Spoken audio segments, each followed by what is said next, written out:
Assalamualaikum warahmatullahi wabarakatuh. Salam sejahtera untuk kita semua. Sebelumnya, perkenalkan kami dari kelompok 2 mata kuliah Ekonomi Politik mahasiswa program studi Ilmu Administrasi Publik Setia Muntahi. Kali ini kita akan membahas tentang ekonomi politik neoklasik, di mana ada 6 subbab materi yang akan kita bahas. Yang pertama, pendekatan neoklasik.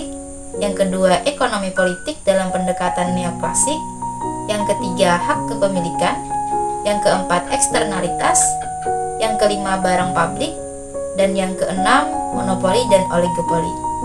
Untuk lebih jelasnya, yuk simak penjelasan dari teman-teman saya. Pendekatan neoklasik. Semua orang akan berusaha mencapai level kepuasan tertinggi dalam memenuhi kebutuhannya dengan memaksimalkan sumber daya yang ada sehingga dapat mencapai tingkat kebahagiaan tertinggi.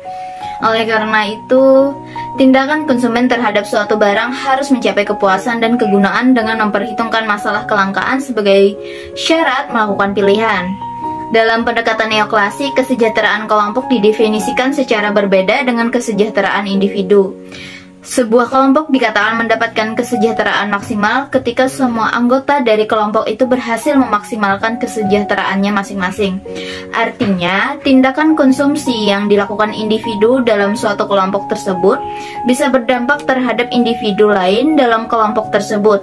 Konsep kesejahteraan kelompok ini memiliki makna yang sama dengan konsep transaksi sukarela berdasarkan pilihan rasional individu. Oleh karena itu, itulah pendekatan neoklasik menghubungkan antara kesejahteraan dengan pilihan. Menurut konsep optimalis Pareto, ada hubungan antara kebebasan pasar dengan optimalisasi.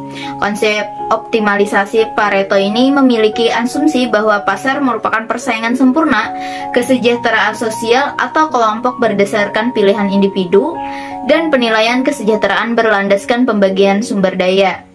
Pendekatan ekonomi neoklasik ini menekankan bahwa mekanisme pasar persaingan bebas selalu menuju keseimbangan dan efisiensi optimal yang baik bagi semua orang.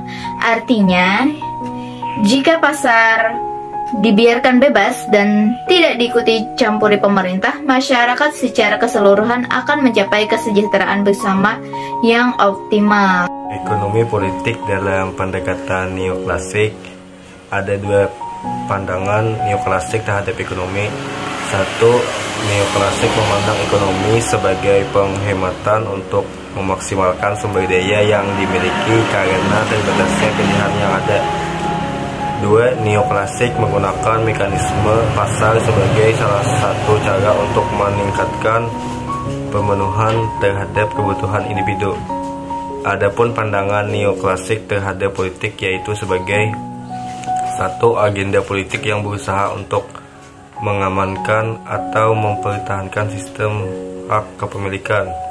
Dua, agenda politik yang terkait dengan pihak-pihak yang tidak ikut mengadakan kontrak tapi terpengaruh oleh kontrak.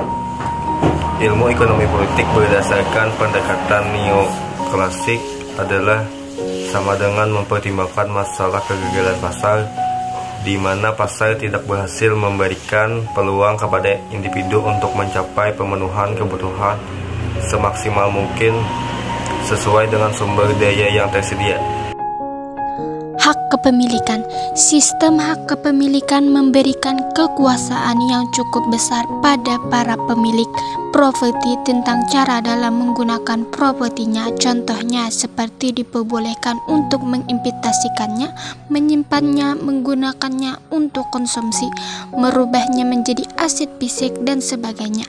Masalah-masalah dalam hak kepemilikan berpengaruh terhadap ekonomi politik, di mana proses politik mengatur hak-hak kepemilikan dan batas-batasannya. Ada dua pandangan terhadap masalah sifat politik dari hak kepemilikan, yaitu satu, aliran positif atau hak yang tercipta lewat sistem politik. Dua, aliran hak alami di mana tiap manusia memiliki hak asasi terhadap negaranya. Eksternalitas. Eksternalitas adalah dampak terhadap pihak ketiga yang tidak melewati sistem harga dan muncul sebagai efek samping yang tidak sengaja dari kegiatan orang lain atau kegiatan perusahaan lain. Artinya, eksternalitas terjadi apabila ada orang lain yang menerima keuntungan atau harus mengeluarkan biaya untuk urusan-urusan yang terjadi bukan atas kehendak mereka sendiri. Contohnya seperti polusi yang ditimbulkan oleh sebuah perusahaan.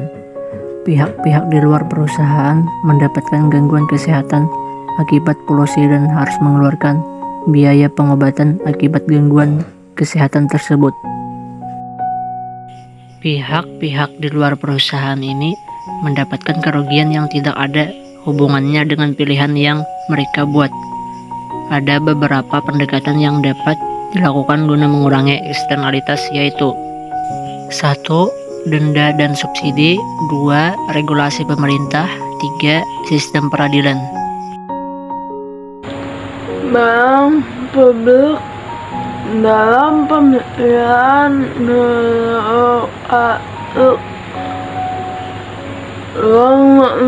memaksimalkan pemenuhan kebutuhan pribadi. Nah, ini bisa mencapai semua yang dilakukan dengan menggunakan atas tema bank publik tempat usaha membantu kendali terhadap wabah penyakit untuk masyarakat